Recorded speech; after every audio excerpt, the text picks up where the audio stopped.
Conic section ellipse जो Oval की तरह दिखता है, अंडे की शेप की तरह, पर इसकी अपनी एक मैथमेटिकल डेफिनेशन है।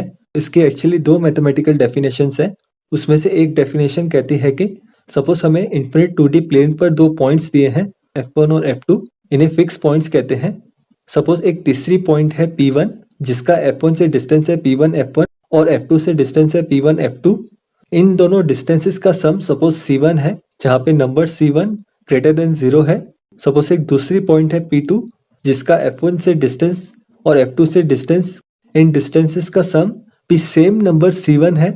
बाय द वे ऐसी इन्फिनिट पॉइंट्स एग्जिस्ट करती हैं जिनका F1 और F2 से डिस्टेंसेस का सम इस सेम नंबर C1 है, और इन सभी पॉइंट्स का लोकस यानी कि सेट हमें 2D शेप देगा जिसे इलिप्स कहते हैं। इन फिक्स पॉइंट्स F1 और F2 को इलिप्स की फोकल पॉइंट्स कहते हैं। कोई भी इलिप्स के पास दो फोकल पॉइंट्स होती हैं। तो अगर हमें इलिप्स को डिफाइन करना होगा तो हम ऐसे कह सकते हैं कि दी गए इलिप्स के पास दो फोकल पॉइंट्स होती हैं, फिक्स पॉइंट्स। इलिप्स पर कोई भी पॉइंट का इन दोनों फोकल पॉइंट से डिस्टेंसेस का सम कांस्टेंट नंबर होता है, और ये कांस्टेंट नंबर सेम होता है इलिप्स पर सभी पॉइंट्स के लिए।